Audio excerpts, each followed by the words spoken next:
to another episode of Jim's Allotment Garden.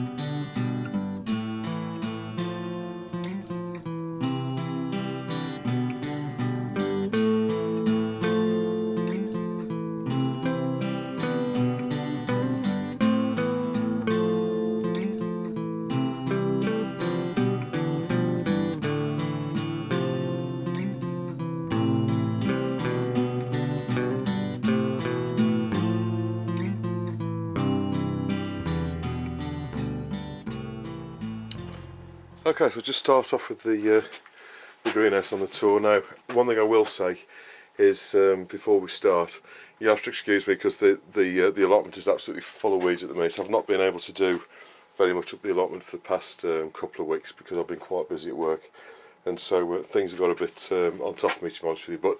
But I've got some time off work shortly, so what I'll be doing is doing a lot of weeding and sort of tidying up. But I'll just make my my apologies now. But anyway, in the greenhouse, as you can see, the tomatoes are doing really well. I've now got I think I'm on to the 5th truss on some of them, but as you can see, I've got tomatoes forming all at the top, and sort of down below I've got some quite nice tomatoes forming there. Plenty of weeds in here again. I need to get in here and sort of weed out all the greenhouse. The cucumbers are doing really well. As you can see, they're sort of halfway up the roof now. They need to be tied up, but we've had 11 cucumbers so far. As you can see, there's plenty more coming on. There's loads of little ones all forming up the top here. So that one's got itself a bit wrapped around there. I need to sort that out, but I'll pull that one off now.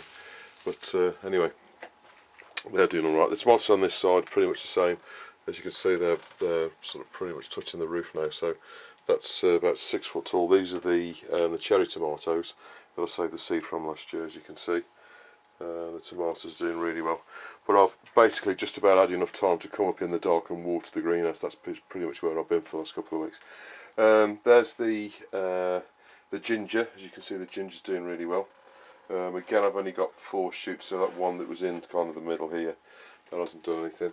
The grapevine, as you can see, is all the way to here now, so it's a lot more than halfway across the greenhouse. So that was done really well. Again, this one here, I think I'm going to end up pulling that one out and putting another one in, to be honest with you. So that's that. The Nicandra, sorry, not the Nicandra, is that the Nicandra. These are the ones that I didn't actually manage to pot up. As you can see, they're the little sort of lantern type things that you get, and then that turns into the, sorry, you get the flower and then that turns into the lantern, or I don't know, vice versa, one of the two. As I say, this is the first time I've grown it. But the tomatoes are all sort of reaching the roof now. So what I need to be doing is, as soon as you get this last fruit truss here, I'll be taking the tops out of them. So I'm just waiting for that just to grow a little bit further, then I'll top it off. The ones at the back, I've actually been tempted to let them grow up the roof a little bit, to be honest with you, but I'm not quite sure they'll do that. So I'm just waiting for the last fruit trusses to sort of flower and do the thing, and then I'll top them off. So I've not managed to put any more of the second batch of green broccoli in, but all being well, I'll be putting those in tomorrow. These are the hollyhocks, the black hollyhocks. They're growing really well, so I think I'm going to be, judging by the roots going out the bottom, I'll need to pot them up shortly. These are the other Nicandra, the ones that I grew. Now these really will come into their own next year, but as you can see, they're the sort of little sort of lantern type flowers that are on the top there. That's the chilli, as you can see. The chilli's quite nice, so I've got one nice big one on there. I might eat that one this week actually. There's some more coming there. So that's pretty much the greenhouse as it is today. As I say, there's plenty of tomatoes everywhere, and there's plenty of weeds as well. I have actually started to pull a few of the weeds out, as you can see, when I was coming up in the week. But that's the greenhouse. That's the best bit. It all goes downhill from here. They're the hollyhocks, as you can see. They're absolutely beautiful at the minute. Really attracting the bees and that. It has been a little bit dry, but we have had quite a bit of rain this week, funny enough. But because it's been so windy, it's kind of dried out really quick. So the mint, when it kind of goes this colour, that basically means that it's been dry. I think this white stuff on there isn't a fungus as such, but it's I don't know. Mint tends to do that when it's been dry. So if you look at the ground underneath, as you can see here, the ground's absolutely bone dry underneath. So what I will be doing is giving that a good watering this weekend, just to give it a good soak. But the oregano's coming to flower. That's really early for that to flower. And these are the other herbs that I've grown this year. Now this is almost sort of coming into bud as well. This is I think this is basil. Yes, that's the basil. So the basil's gone into flower, which is quite unusual. But I've got a nice big weed here. Just quickly pull that one out. But the weeds are absolutely. I think this year it's War of the Weeds. So I think what I'll do is I'll title this video War of the Weeds, to be honest with you. The rosemary's doing as it normally does. Mint here. This bit round here, I just haven't got round to putting any of this out. But as you can see, the sweet peas are absolutely gorgeous at the minute, attracting loads of bees, and it smells really nice. It's a pity we don't have, as I've said this before, it's a pity we don't have smelly vision, because I hope the colour of that's coming out. But that's like a really deep purple one, so that's really nice. Nasturtiums and calendulas down here as well, just like at the front. These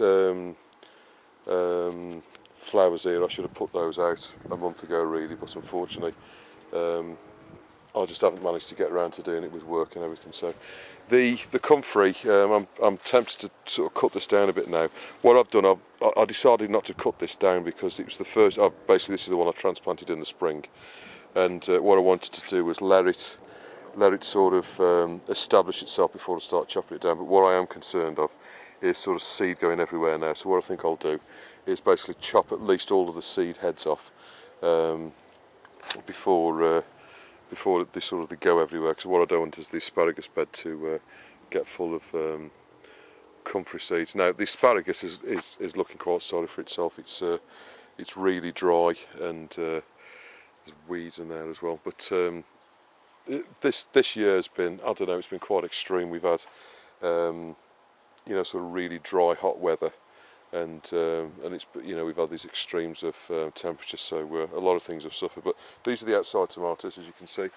They're nice and laden, and they're starting to get a bit of colour to them, so all being well we should have some tomatoes before too much longer.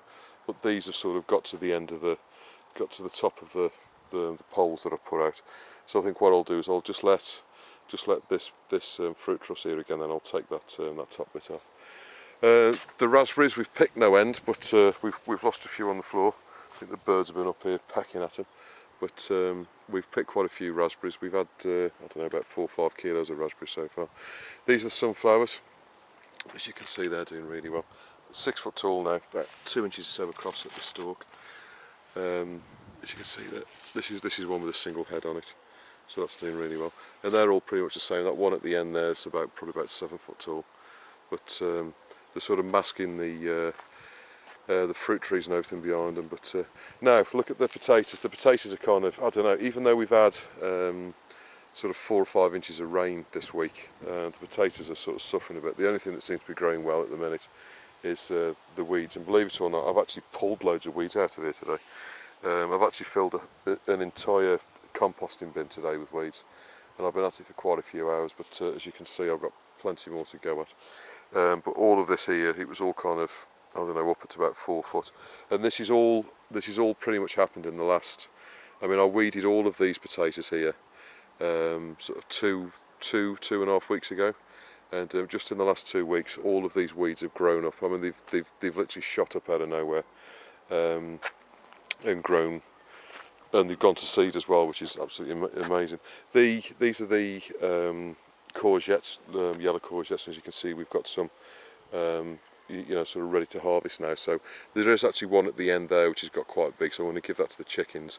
But we'll be having a barbecue later tonight, so I'm going to be cooking some of these courgettes on the barbecue. Quick tip: if you ever want to barbecue a courgette, all you need to do is cut it into slices at about an inch thick. Put some olive oil all over it, and then basically just barbecue it both sides. Really nice. And when they start to go soft, what you need to be careful of is you know, that they don't fall through the grill on the barbecue, but they're really nice, particularly if you put a slice of that with a burger or something like that in your bun. That's really nice. As you can see, these potatoes are pretty much the same, and I think the potatoes are starting to go over a little bit, to be honest with you, so I don't know if it's time to start harvesting, but I've not seen many flowers, but they all seem to be quite droopy. But as I say, we've had about 4 or 5 inches of rain this week, which is why the weeds have done so well, but the potatoes don't seem to be doing that well at the moment. So what I'm thinking is what I might do is start to dig some potatoes up and see what they're like. A few over there have started to go kind of pale yellow. So I think it's not been a good year for potatoes basically. But John next to me here, he's been digging his potatoes up. In fact, he's dug most of them up now. But the onions are doing all right, as you can see, amongst the weeds.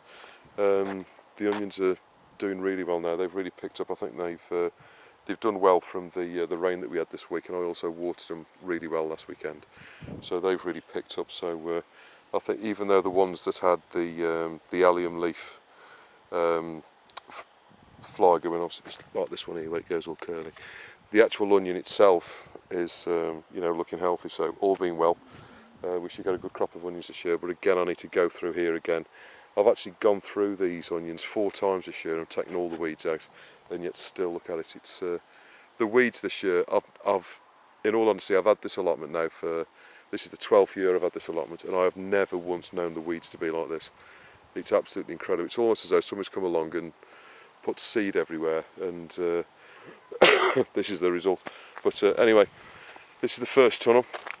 These are the sunflowers here. These are the second batch that went in, so these are kind of a fortnight behind the ones along the top there. But these are kind of, I don't know, 4 foot, 3.5, 4 foot high now. Just to go in the first tunnel. I've actually weeded this today, but all of this path here you couldn't see it earlier on, so I've just quickly gone through with the hoe and dug it out. But anyway, pulled them all out. But this is the Nero kale. These are the ones that went in a couple of weeks ago. As I say, I've not watered them this week because we've had that much rain, plus I've been busy. But this is the curly kale, and that's still doing well. These are the peas at the end. What I do need to be doing is getting some sticks in there just to support them a little bit. I'm really pleased with the sweet peas here as well. These are the ones called RAF, so the kind of red, white and blue mix. But some of them have kind of flopped over like this one here. So what I need to do is kind of just tie them up so they sort of carry on growing up. But most of them have kind of caught hold to the net and they've grown up. So we've got a nice red, as you can see that one at the end there. I'll just come in a bit closer so you can see that. So there's the red one, and then obviously there's white, and then we've got this sort of purpley blue colour in there as well, just like the ones I showed you up by the greenhouse. So that's the kale tunnel. So I'm quite pleased with that now. I've got the weeds out. As I say, I've actually filled a bin today. I don't think I've ever filled a bin in a day, and I haven't even. Well, it doesn't even look like I've done much, to be honest with you. But anyway, that's the first tunnel. These are the rest of the sunflowers. Obviously, this one's up here. That's getting close to kind of 6 foot high now. But there's not much of a flower head forming on these yet. But I say these are a fortnight out from the others. This is the tunnel that you saw me do the broccoli in last week. Now what I have been doing is obviously I've fed some more of the broccoli that was at the top there to the chickens, and they're going to have what's remaining there later today. So what I'll be doing tomorrow, and as you'll see in the next video, I'll just finish off putting the rest of the broccoli in there. But these here are doing really well. I've still got a bit of a problem with the mole. It keeps coming in here, and the ground is sort of a little bit loose around here. So what I need to sort of do is keep coming up here and just sort of putting my foot around the plant and just sort of firming them back in. But the brassicas have done really well this year. In fact, I think all the years I've been growing up here, I think this is the best broccoli I've ever had, to be honest. As I say, this came early, but you know, if this second batch comes off, I'll have potentially grown twice as much broccoli as I normally do. So, but that's the broccoli tunnel. So just coming out now. Now these sunflowers here, I was actually, this was the one that I was talking about in the question section. I'm not sure if it's going to be in this video, but as you can see from that, can you see that round the edge we've got this sort of red dot? Now that's not pollen, that's actually colouring in the petals. So I believe, as I suspected earlier on when I was doing the question bit, that these have actually cross-pollinated with some that John had last year. So I think that's why they've gone like this. I think they cross-pollinated. Right, the Swedes are doing really well. I've had a little bit of a weed out through here, believe it or not. I've been pulling out loads of weeds at the front here, and I've gone up and down the parsnip rows. Spinach is doing all right. Well, it's doing okay. It's not the best spinach I've ever had, but what I might be doing is put another row of that in somewhere if I can find a bit of space. The rhubarb's obviously gone over this for the moment anyway. That's going to be coming back up. I'd imagine in about 6 weeks, 4 weeks, 6 weeks time that'll have its new spurt. Now this part here, I've actually been weeding out today. I've spent quite a few hours up here weeding this out. Now this, you couldn't even see these fences earlier on. It was all like that. You see that bottom of it there? I've just left that bottom so you can see what it was like. It was like that all the way up. So I've just got a few more weeds to get out here, and then I'll put some more of these lentils in. Unfortunately, I've lost one of the pumpkins there, thanks to Mr. Mole, but I'll say the rest of them are doing all right, and I'll have enough pumpkins. These are the chickpeas, as you can see. Now, I put in a couple of weeks ago, I said I was going to take out the net thing at the bottom. What I decided to do was leave it in, because I thought I'm going to do more damage taking it out than leaving it in. So I've left those in. I've just pulled out the weeds as best I could. So as I say, there's plenty of flowers on here, so all being well. We'll be getting some chickpeas before so much longer. The calendulas, as you can see, are doing really well. What you need to be doing with calendulas at this time of year is when you get a dead head like that, just pull it off. Now the seeds won't have formed properly in there, but you know, so any heads that you get like this, if you want the plants to continue to flower, what you need to do is just go along, and what I do is just knock the heads off, let them drop to the ground, because some of the seeds will go. And if you want them there again next year, so you just need to go along when you've got 5 minutes and just pull all the old heads off. Anything that's sort of like that, or you know, that's lost all of these orange petals, just knock them off. Those are the sort of crabby coloured ones that I put in this year for the first time. So they're doing really well. As I say, I've weeded all of this out, but that's what it looked like earlier today when I first started. I've kind of got so far up, but as you can see, the weeds here, they're absolutely unbelievable. I mean, that's all come in the last week or so. There was nothing there a week ago, and it's completely going up now. The beans are doing all right. I've actually weeded all of these out. You can see what I've weeded. I've left that bit at the top there so you could see what it looked like before I started. But the weeds are just absolutely incredible. I've never known weeds like these. I mean, these weeds, look at the ones up here and up between the beans and the tunnel. I haven't even got up there yet. Now, when I put the last video out, they were just about 8 inches high. They're up at 3 foot now, and that's basically happened in the last week. But the beans are doing all right. I've got some beans on. I'll just find some so I can show you. There you go. So there's some beans. So they're doing all right. Actually, they need picking, so I'll probably pick them later today. As you can see, there's plenty at the back there as well. Some of them have possibly gone a little bit too far, actually. I was surprised how far developed they were, but as you can see, they're good. Nice long straight beans. I mean, that's probably best part of a foot long, that one. So if you're going to show beans, that's what you're looking for, a nice long straight one. And you just need 5 of them, if you can find 5.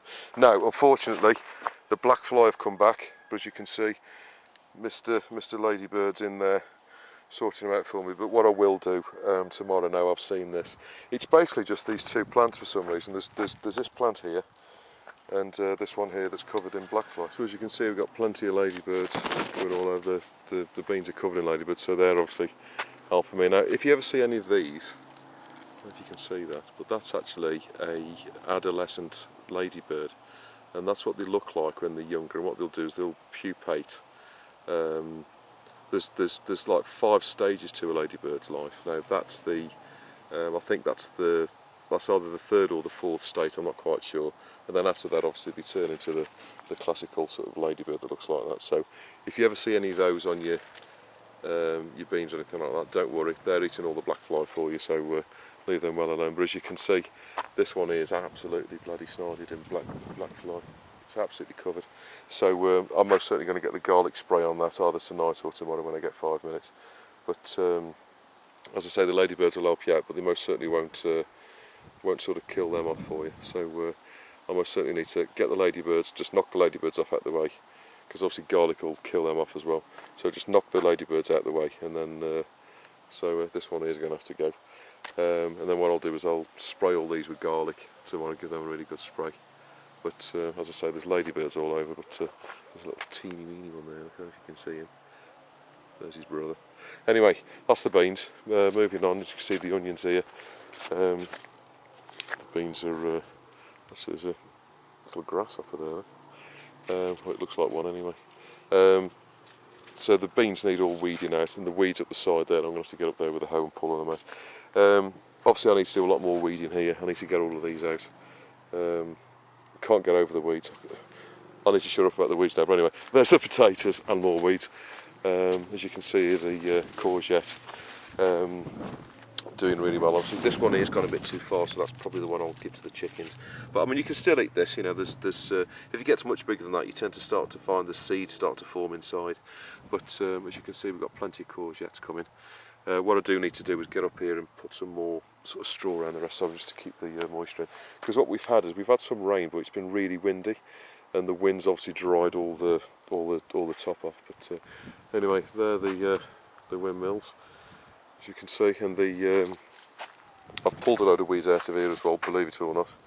I've actually started pulling these out, but the sunflowers are doing really well.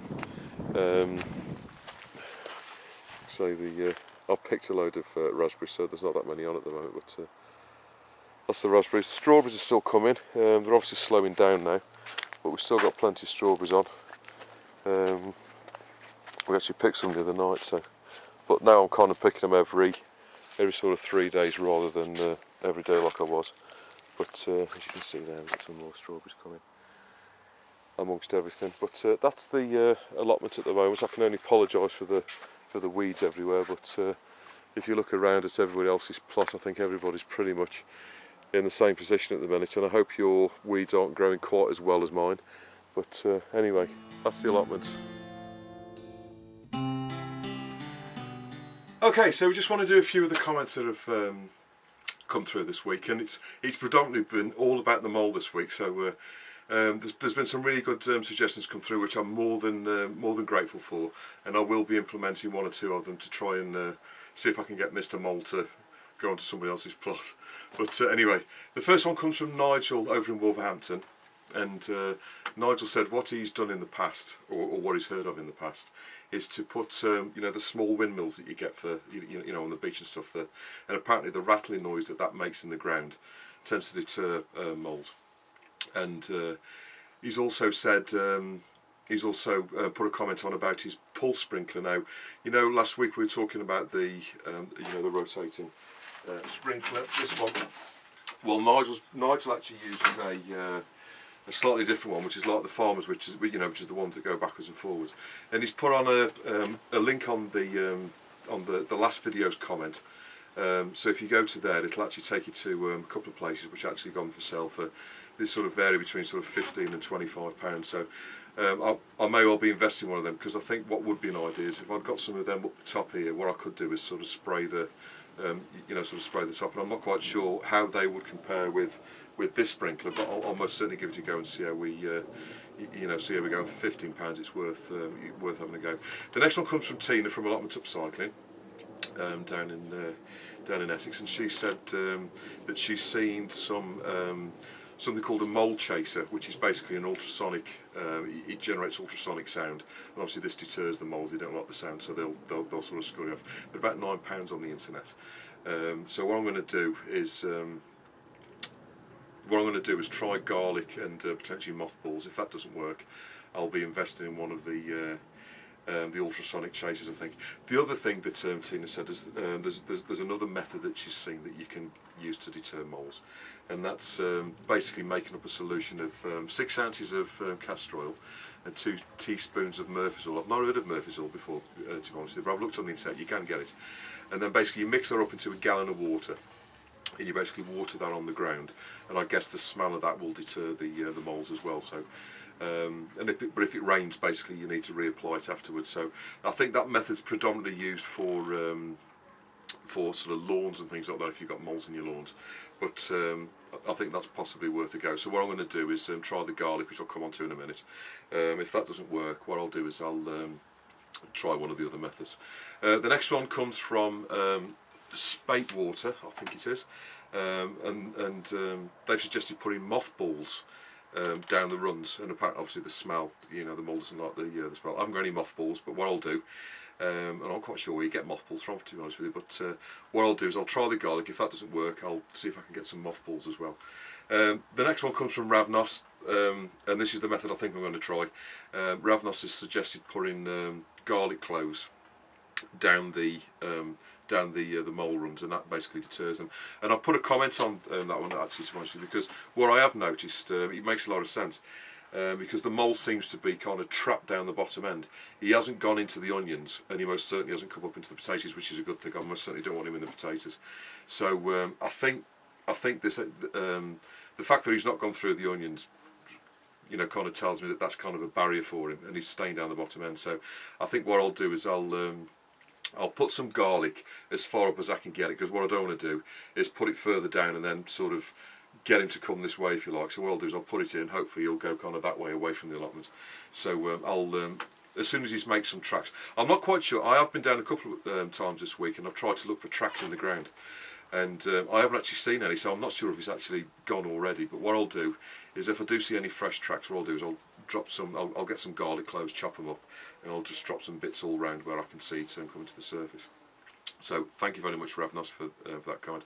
Next one comes from Brian Hubry, and he was saying about, if you remember last week I was discussing the sprinkler, and how this mechanism here can go sort of basically wrong over the winter and sort of get all the water out.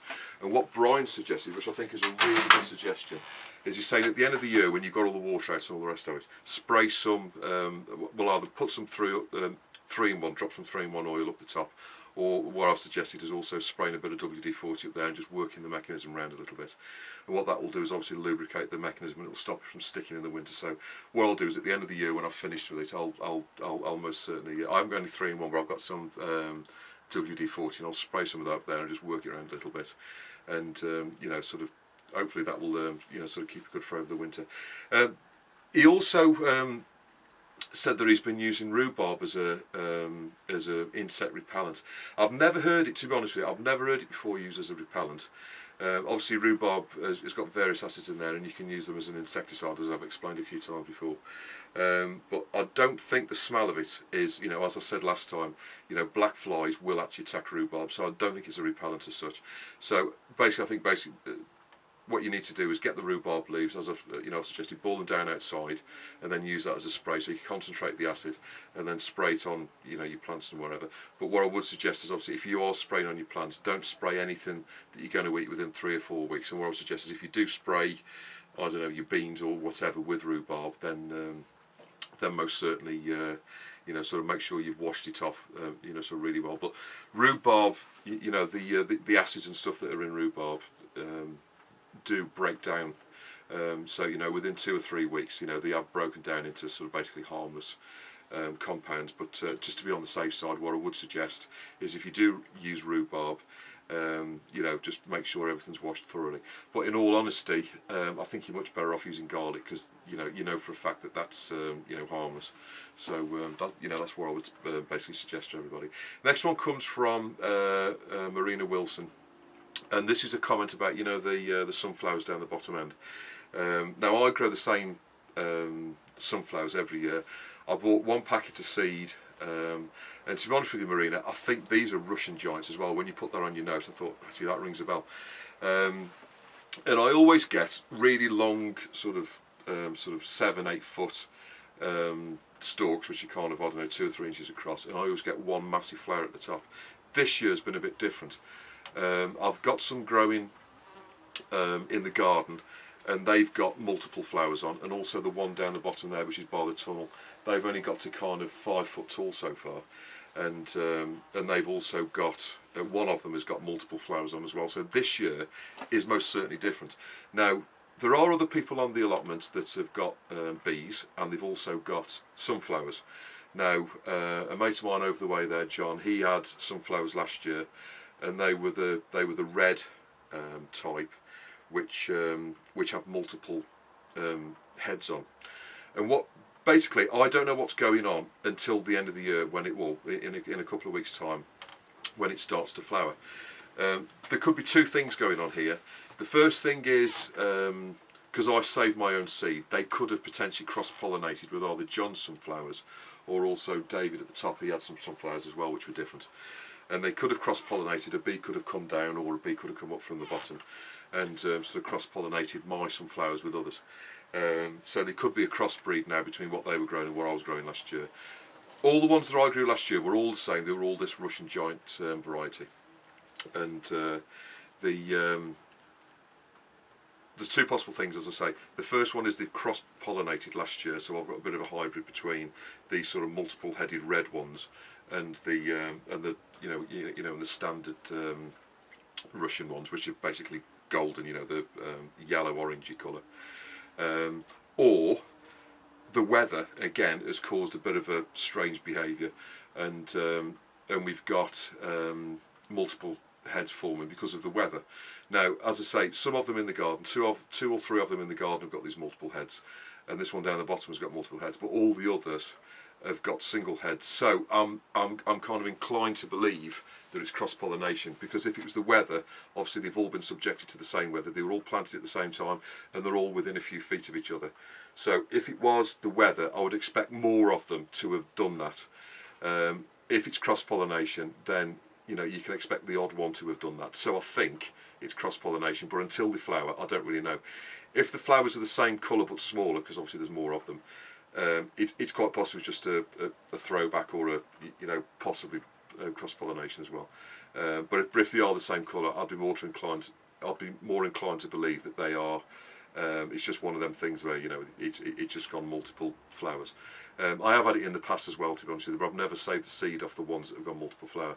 So I don't know. The jury's out at the moment, and what I'll do is when they flower, I'll put another comment on to let you know what's going on, Marina. Anyway, Marina said she's got a combination. She's put these seeds in from a seed packet, so you would think that these were all the same variety, most certainly.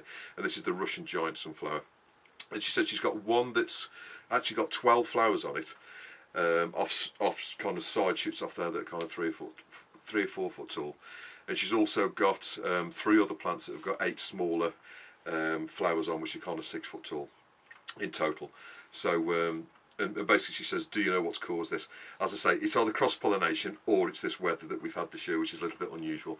But as I say, all of mine have been treated in exactly the same way, and they're all planted within feet of each other, and they've all been watered the same, blah blah blah. So all being well, they should all be identical, but some of them are different, so I'm not quite sure, to be honest, but I'll let you know in a few weeks' time. The last one comes from Foodie Laura, and she was saying, I made a comment last week with regard to sort of price checking the food, and it's something that I do quite often. What I do is I always keep a spreadsheet of how much I've spent on the allotment each year, and it's just for interest more than anything, to be honest with you, and sort of how much food or produce that I've actually made. And the one thing that I have noted so far I've picked 9 kilos of strawberries this year, and in the shops a punnet of strawberries, which is 400 grams, is £2 a punnet, and that's in our sort of local co-op. So I've already picked £45 worth of strawberries, to put it into perspective. So if I'd have gone to the shop and bought them strawberries, it would have cost me £45. So the strawberries are most certainly a cash crop, which I've said in the past. Strawberries, raspberries, asparagus, and things like the kale and most certainly the rhubarb are always cash crops. One of the biggest cash crops, to be honest with you, is kohlrabi, if you like it. I haven't grown it this year because we kind of It is quite a strong taste, and it is quite of an acquired taste as well. But if you do like kohlrabi, it's most certainly best to grow it yourself. There aren't that many shops in the UK that sell it, so that's probably why the price is quite high. So, thank you for watching this episode of Jim's Allotment Garden. Please don't hesitate to put any comments you've got or any questions you've got below, and I'll see you on the next episode of Jim's Allotment Garden.